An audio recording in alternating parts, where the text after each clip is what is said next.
Welcome to another episode of Money You Should Ask. I'm your host, Bob Wheeler, and in this episode, we're going to explore, question, examine, converse, dig deep, expose, laugh, and cry about the money beliefs, money blocks, and life challenges of our next guest. Turn up the volume, listen, learn, and laugh. Good news, bad news. Bad news first. Growth comes from learning, which is a lifelong endeavor. Good news, growth comes from learning, which is a lifelong endeavor. At the Money Nerve Academy, we hold space to explore, navigate, discover, and heal your relationship with money. With our online course, Mastering the Emotions of Money, you can get in touch with your fears, blocks, and beliefs around money so that you can become more aware of your current financial story. By understanding why you do what you do with your money, you can create a different ending to your financial story than the one currently taking place. Check out themoneynerve.com and start mastering your emotions of money. Well, I am delighted today because we have an amazing guest. Bethany Bayless is a public speaker and a professional MC known for her unique comedic style and high-energy presentations, and I've seen her in action. She has hosted 50-plus conferences and events, including Heroes at Home events, Military Influencers Conference, the Plutus Awards, and FinCon 18 and FinCon 19. She's also the director of communications for Heroes at Home and host of the fun, upbeat podcast, The Money Mail House, where she and her co-host, Ellie Kay, have conversations about personal finance. In 2021, coming up at the end of this month, she'll also be launching a new podcast about motherhood and money called Motherhood and Money that chronicles her new adventures of becoming a first-time mom in the middle of a global pandemic. So she just had a kid in May 2020, and she's learning as she goes, as I think probably most parents do. Bethany, it's great to have you here. It is so wonderful to be here, Bob. Thank you so much for having me. Yeah, absolutely. And, I want to just say, I'm going to shout out to FinCon because I found you through FinCon. You were hosting FinCon at a couple of the conferences that I went to. And what I love about FinCon, it's a great place and space for people to find other money nerds and money conscious people to really help bring about education in all kinds of aspects about money and finance. So thank you, FinCon. Thank you, Bethany. And welcome. Thank you. And who's taking care of the baby? He's sleeping right now. He's literally next door. So if he starts to yell, Dad is on duty today. Okay. Literal duty and duties. So we're good. The duties. Lots of duties. So many duties. So many duties. Cloth or plastic diapers? We're going with the disposable ones. And we have gone with the hypoallergenic kind. That's been an adventure. Does cost play a part of buying the diapers? Or do you just go for whatever's the best? That's what we're going with. I do enjoy the cost. So we actually... Shout out to my diaper, my diaper, my son's diaper. We get Hello Pillow, and they send it to our house, and they're like really cute, and they're inexpensive-ish for getting the hypoallergenic because our son has sensitive skin. So it's wonderful to have a company that has that product that is cheaper, and it is nice. It's on a subscription service, so we know how much to budget out every single month for those diapers because they just send them to us every month. Okay. And now that you have a kid, what was the biggest thing that you didn't think you were going to spend money on that you were like, oh, forgot about that? Oh my gosh. Well, strangely, this sounds really weird, but laundry detergent? Do you know that you have to buy special baby laundry detergent and wash all of your clothes? Not just his clothes, but your clothes too in that special baby laundry detergent? That was that's a really random thing that I was like, but that could add up. It really can. And I won't even, there's just so many things that go into cleaning this child. He is a mess and I love it. And it's great. It's just, he literally goes through 3 onesies a day. Yeah. Well, and now I imagine that you have a baby, you get a lot more sleep. So he's a unicorn. He's a great kid. And he's been sleeping through the night since he was 2 months old. Mm-hmm. And so that's very rare. That's weird. That doesn't happen to everyone. He's a great sleeper, but there are definitely times that I think I enjoy my alone time at night. And so I go to bed late and he is in my alarm clock that never snoozes. So like clockwork. literally, yes, like clockwork. That's awesome. That is awesome. Have you and your husband discussed anything about your son with how you're going to talk to him about money? Is he going to get an allowance? Is he going to have to do chores? Like, are you going to consciously try and get him on a financial path early? Or I'm so glad you asked that question because that is a conversation that we have had. I was really blessed to be raised with financially conscious parents. My mom is part of the OG in the finance community of she was writing books and going on media and all these things back way before social media was even a thing. And so she raised us as very money conscious children. And I learned so much from her that I would love to implement with my son. And so we definitely want to talk about money. We want it to be a thing that is common. I want him to see me and my husband talking about money. I want us to have those conversations in front of him. And Rachel Cruz says, and I love this, she goes, more is caught than taught. And so he's going to catch so much about just the atmosphere of our household and how we talk about money and how we're feeling about money. Are we talking about it when we're stressed? Are we talking about how to do it responsibly and showing that for him? So instead of saying, oh, well, we budget and then go buy something really ridiculous out of our budget, or, you know, like the car commercials, like if his dad goes and buys a car for his mom without talking to her about it, this might be an issue. right. So we absolutely want to have those conversations. I would love to do the same thing my parents did when it came to an allowance, which was everybody in the household is a part of this household and you do chores because you're part of this household. That's it. However, we will pay you according to your age a certain amount every week. So we got $1 for every year old we were. And so as you get older, you get more allowance. And you start to learn how to budget that. And then there would be certain things. So if my parents were going to go get school supplies for us, my mom would say, look, we were going to spend this much money on your school supplies, or we're going to spend this much money on your clothes this year, or wherever it is. This is how much I'm budgeting. I will give you this money and you can keep what you don't spend, or you can spend your own money and buy something more. And so that taught us so much about budgeting and saving. If, you know, maybe I wanted the brand name, but I didn't want to spend that money because I wanted it for something else, then I would be more likely to conserve that money because of the incentive of keeping it when I was done.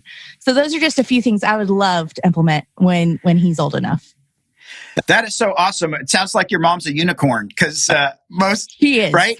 Yeah, absolutely. Because we just don't, most people aren't teaching kids consciously about money and stuff. And I think that's great. I'm really trying to push people. I've had this thing about having clear piggy banks so that kids can see their money. But like when you go to the toy store or when you go places, that has to come along. And so the kid can make a decision. Do I want to use some of my money and watch my piggy bank get empty, but also participate in the process instead of, you know, this is what you get or this is what you don't get, but to actually get them in the conversation. That's brilliant. I am going to go buy a clear piggy bank today.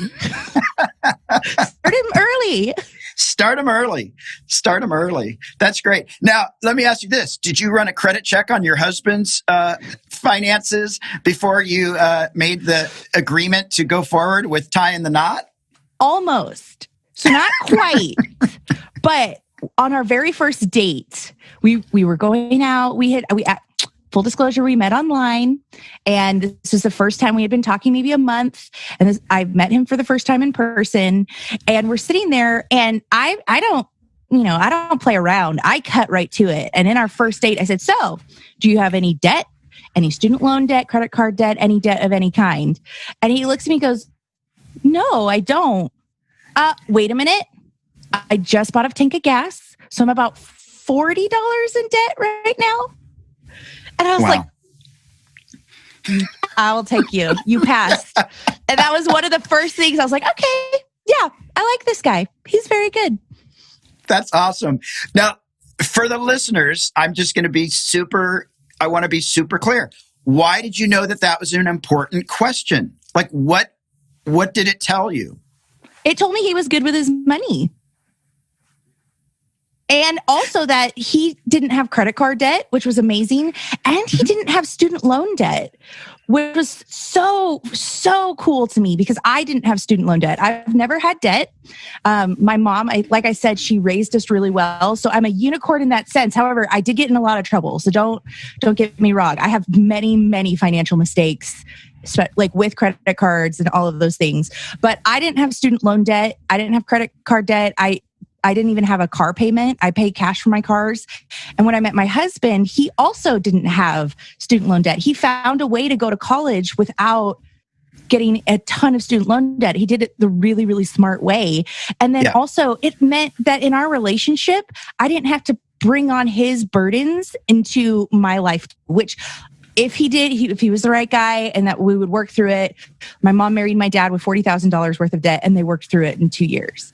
So that's awesome. It's totally possible, but it was really great. I'm like, oh, that's one thing I don't have to worry about. And that's great. There's only 99 other things that I need to fix. There were a few, but that was one I did not have to worry about. Now, was your first money conversation after that, like once you got married, and some financial decisions made up, like moving to a bigger space or, allow the baby to have a crib, things like that. Were your conversations or were they money fights? Which one? Because there were a lot and they were all varied. So one of the things I love about my husband, and this is one of the reasons I married him, he's good with money. He's great with money. He, how do I say this, is a saver. He's a born saver. He loves saving money. He loves watching it grow in the bank. The more, the better. But he doesn't like taking it out of the bank. He doesn't like spending it on things like rent or, gas, certain things of like, it's okay to spend money. But so he's really wonderful that way. He's a born saver. I, on the other hand, am a born spender. I'm a wise spender. I was raised right. I'm a wise spender. I mean, I'm not perfect. There's a lot of things that I have impulse bought. I can't go to Target and get a cart. Like there are a lot of things that I put in place to help my spending habits because it feels super great to go to Target and buy things in the middle of a pandemic sometimes. You can. I totally believe you can't go to Target to buy one item and not end up walking away spending at least $120 and a freaking cart full of stuff that you don't need, but it was a good deal. Exactly. How is it possible that $3 plus $4 plus $1 equals $270? How does it work that way? I have yet to meet a person that's gone in there and come out with just the one item. The key is to not get a cart, to just go in with what your arms can carry. Oh, there you go. Mm-hmm. It's totally a strategy. I feel guilty when I get a cart because I've gotten to the point where I can't go to the dollar section if I don't want to impulse spend that day. The dollar spot is my jam. I love that area and I have gotten in so much trouble. But all of that to say, conversations with my husband have been both discussions and maybe a little bit more heated, passionate discussions. There you go. And how do you ultimately come to a decision if you both have a different perspective on something? Do you usually win, or does he let you win a couple, or how does that work? The wonderful thing, I really think we balance each other out. So there have been things that we've spent money on that we've agreed we like spending money on. Travel is one of those things. Pre-pandemic, pre-baby, travel was something we really splurged on. And we had such good, it was my goal to go to 30 countries before I turned 30. And I went to 30 countries right before I turned 30. And it was amazing. Nice. And he was able to go to a lot of those countries with me. When we were dating, we went to 6 different countries together and we stayed in hotels. We didn't stay in hostels. We bought all the food that we wanted. And so we had a chunk of money we saved on that and we didn't worry about spending because we had just talked about it ahead of time of this is the money we have for this trip. We're going to enjoy ourselves. Now, other times, let's say I want to buy a certain thing for our son that, might not be necessary, or we don't really need that, or something like that. a lot of times we'll discuss together, and he does win on some of these things of let's just wait a little bit. Maybe he doesn't need it now if we can get by without it for a while. Another one of those is I really wanted a new kitchen table, like the farmhouse, really pretty Pinterest Joanna Gaines style table. Yeah. Because I wanted to post really pretty pictures on my Instagram. And we found a table that was $500, and he just said, we don't need a table. We have a table. And I cried. I was like, I want this table so bad. And ultimately, we did not get the table. And it worked out really great. I was totally fine with it. And our table that we have now, it works really well. And it is pretty. And I can make it pretty and all those things. So it's definitely a balance, I think. He helps round out my impulse, desire, spending crazy this. And then also I teach him how to spend money in a really fun way. No, I'm wondering if when you do your Instagram pictures, if you end up having an apology ahead of time, apologizing for not having the farm table and the fancy stuff, since the pictures aren't as good as they could have been. Oh, no. You see, the thing about Instagram is that you make it look like you have that farm table, even if you don't. So you don't have to apologize. You just get like a tablecloth. Joanna Gaines, they have placemats now, so you don't have to have that farm table. It's all an illusion. It's all an illusion. It really is. And I think for a lot of listeners, there's a lot of truth in that. That like when we see people doing all these amazing things, or when our neighbors, a lot of people have a facade that they put up, and then they're spending all this time and energy trying to maintain an image instead of actually just enjoying their life with what they've got. And so much pressure when you're trying to live a life that might be beyond your means. Oh, absolutely. Everything's a highlight reel. I have to remind myself of that constantly. Is you're not seeing the arguments in the background. You're not seeing the credit card debt or the stress or the just angst of not having enough money to pay your bills every month or whatever it is. You don't see the background. But also on the other hand, I saw a meme recently of Mark Zuckerberg talking to Bill Gates. Have you seen this? And it goes, it's like 100. It's like $173 billion represented in this one picture, and there's not one Gucci bag. There's not one. Like they're wearing plain t-shirts, jeans. I think Bill Gates maybe has a sweater vest on. Like wow. It's not all flashy what you can buy. That's true wealth represented, and they are wearing t-shirts and jeans. Yeah, being real. Totally. Or as real as they can be. I don't know. I mean, I don't know how much that t-shirt cost, to be fair. Oh, yeah, exactly. I don't know what brand it was, but I bet it's still not, it's not all these flashy things that I think people think wealth represents. Yeah. No, absolutely. Absolutely. And I'm going to change the subject because I was just realizing, one of the things you do is you're an MC, you're a public speaker, you're out in the public. We're shut down. Most of this country, are you public speaking from Zoom? How has this impacted your life? You really hit the nail on the head there, Bob, because I'm not working currently in speaking. So it's been a really interesting journey. When I got pregnant, I knew I wasn't going to be able to travel as much as I was. So at one point, I was traveling 2 weeks out of every month. There were some days I would come home and then I would leave the next day. And I was traveling all the time. I was speaking at conferences and it was wonderful. And I really, really enjoyed it. And then when I got pregnant, I realized very quickly, life is not going to be this way with a baby. I can't do this to myself. I'm not going to do this to him. I'm also not going to do it to my husband of me taking the kid with me every 2 weeks and us just traveling. So we had a conversation pre-pandemic. We had no idea the pandemic was coming. And we had this conversation of Wait, you didn't know? It was the craziest thing. It just happened. I got a memo last year, so I have been planning for this thing. Wow. Can you put me on that mailing list, please? I will. I'll make sure you get it. Next time. So before any of this happened, I knew I'd have to take a step back. I already knew that I had to do that. And thankfully, we had a conversation of when I do start traveling again, when it gets to the point that I can, what would be a maintainable schedule for us? And we decided once a month. So one conference a month would be great, or one business trip a month. It wouldn't even be, if I went to another conference that I wasn't speaking at or something like that, one conference a month was kind of the limit for while we have kids. And that totally, that makes sense. I can still be, boss mom and all of these things. And then the pandemic hit and everything shut down. So my speaking career ended. Currently not speaking at events, not doing things. And so I had already had it on the back burner of, okay, I need to find a way to become more financially stable by creating more income streams. And so that's something that you hear a lot of: diversify your income, make sure it's not dependent on one thing.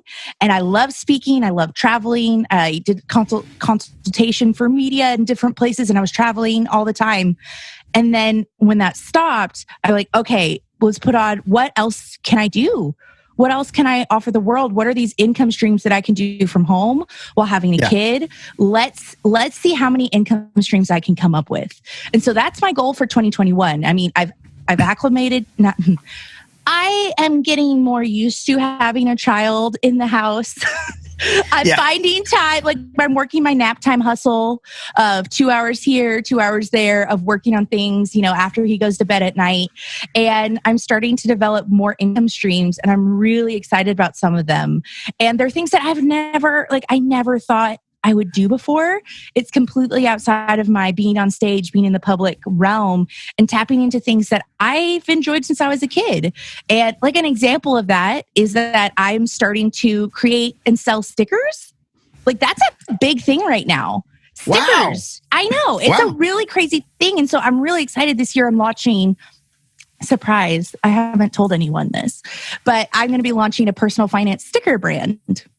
Wow. That I'm really excited about. And that's one thing that I can do from home. I can do it during the nap time hustle. And then also creating other streams of income has been really exciting.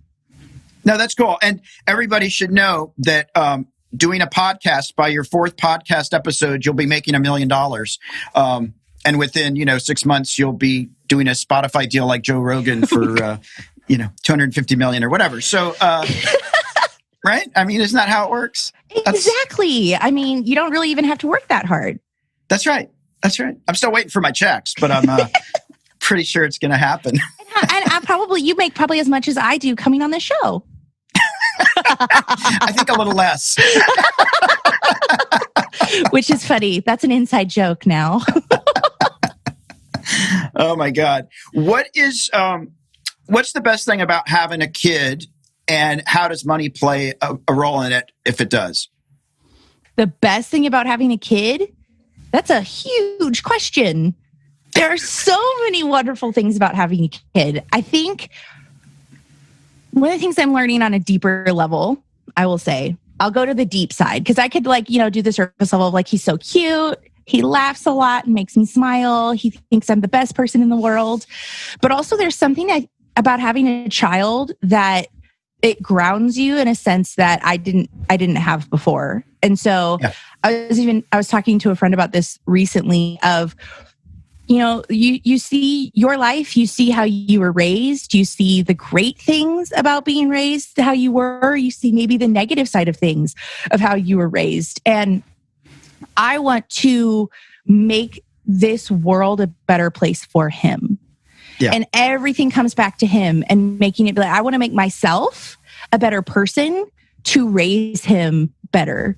And so he has become such a motivating factor for me when it comes to self-improvement, self-realization, me understanding myself more, and to work on these things and to create habits and to create mindsets that ultimately will benefit him and make him have a better world.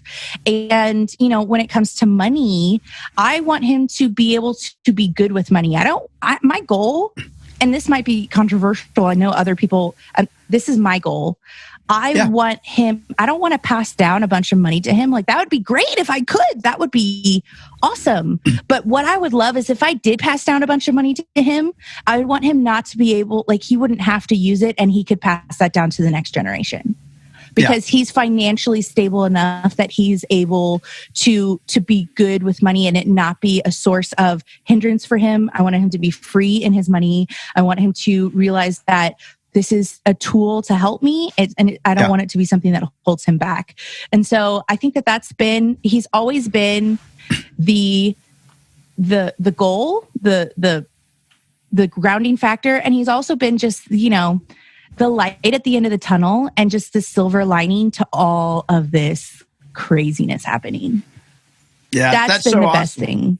That's so awesome. I really do feel like I think there's some kind of phrase, but really, we're living on the children's future. Like, we're borrowing our children's future in the now, and we have to be responsible because there is a continuum after we go.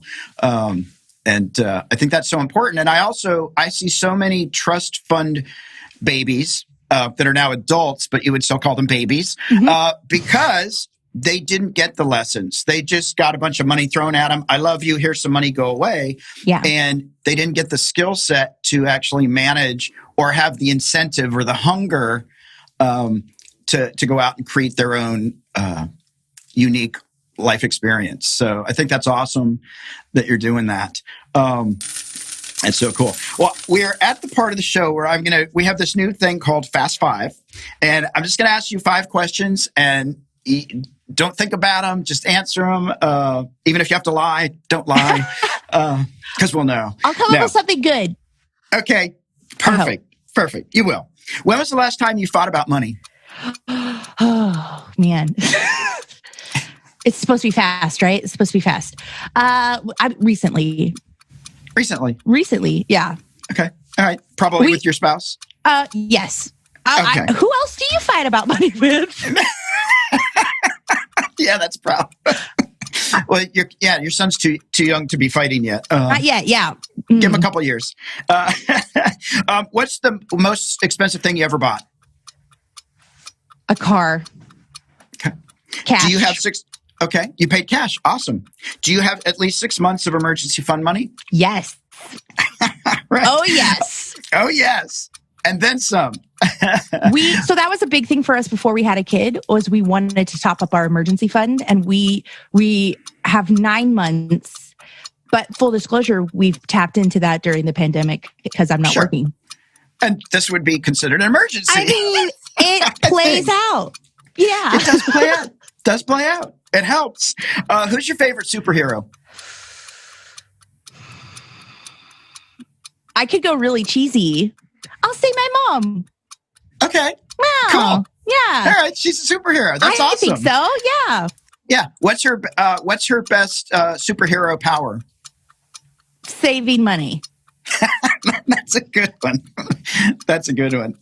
And what was your last impulsive buy? I just bought a full body bib for my son when he eats. Okay. And you didn't really need it, but it was there. And I mean, when I was cleaning up his legs from the food that he spilled on it with a mix of drool, just to, to soften everything and make it really sticky. And I had to go in between his little leg fat. I said, it's time. It's time to buy a full body bib. Yeah.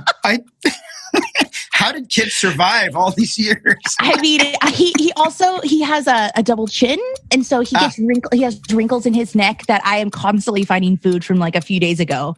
Even though I wipe there, he gets baths every day. I'm like, how are there still blueberries in your neck wrinkles? He's saving them for winter. I mean, winter is coming. Always. But yeah, that was a good one. Oh my gosh, that is too funny. Well, let me ask you this. We're coming towards the end here. And again, I always like to end with something, and I'm calling it now money up. But is there some piece of advice that you could give to the listeners, either a financial tip or a piece of wealth wisdom that's helped you, that you think people, like, this would really help you going into 2021? I think the best thing that someone told me once is just start. A year from now, you're going to wish that you started today.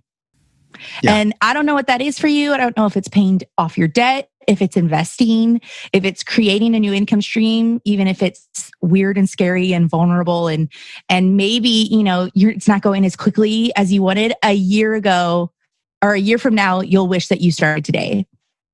Now that is super awesome. And I really appreciate that you said, even do it if you're scared or it's vulnerable, because I'd rather do something scared than regret not having done it. So I've done a lot of stuff in fear. Yeah. Oh yeah. It's definitely a motivator. And go ahead. I was going to say, I think that part of that is that you need to surround yourself with people who tell you to just do it. Yeah. I think that's why having a community of people who are there to support you, to root you on. I have a couple friends who, I tell them, I kind of have this thing that I might want to do. And I'm like, do it, just do it. Do it. You can do it. I know you can do it. And having someone support you in that, even if you're like, oh my gosh, this might fail miserably, but someone believed enough in me to tell me to do it, it really makes a world of difference. Yeah, I think that's so awesome. And I think for a lot of people, the hesitation to start is, well, I need to put away like $5,000 towards my emergency fund. No, just put away $50. Like, it doesn't have to be with fireworks and a big ceremony and a big liftoff. It's just start. Yeah. $5, $10. Start little, start small, and stay committed is also something that someone told me once. If you just do a little bit at a time, it adds up. Yeah, stay committed and be consistent. That's awesome. Well, I really love that. I really love that piece of advice. I really hope that it's the new year. And I've been joking about this a lot. People will say, what's your New Year's resolution? And I'll say, well, I'm going to copy last year's and then just do it this time. But right, because we set up these goals and expectations going into the year, and then we find reasons not to do it. So I really hope people will just do it, just get started, take baby steps. You don't have to do it all in one fell swoop. Just like be consistent. So absolutely, that's super awesome as we go into this year. Where can people find you on social media? I am all around social media. I have so many things. If you want to find my personal page, it's Bethany Bayless, just my name. Bayless is Bayless. And I am also on the Money Millhouse for my first podcast, Motherhood and Money Show for my second podcast, and also at BethanyBayless.org because .com was taken. Oh, how dare they? I'm working on it. Working on it. You've started. Exactly. That is awesome. Well, we'll be sure and post all of that in all of our social media so people can find you and check out Motherhood and Money and the Money Millhouse and all that stuff. So people can check in and keep getting informed about their financial relationship. Well, I want to say to our listeners, please don't forget to share the love. You can find us on Facebook, Twitter, and Instagram. Search for Money You Should Ask, all one word. You can subscribe to this podcast on Apple Podcasts, Google Podcasts, iHeartRadio, Stitcher, Spotify, Amazon, or your favorite podcast player. If you prefer to watch our episodes, head over to YouTube and subscribe to our channel. Bethany, thank you so much. I'm so glad we finally got to connect. And I wish you all the best in 2021 with your new baby and your new podcast and just all that you bring. Awesome. Thank you so much, Bob. I so appreciate you having me. Yeah.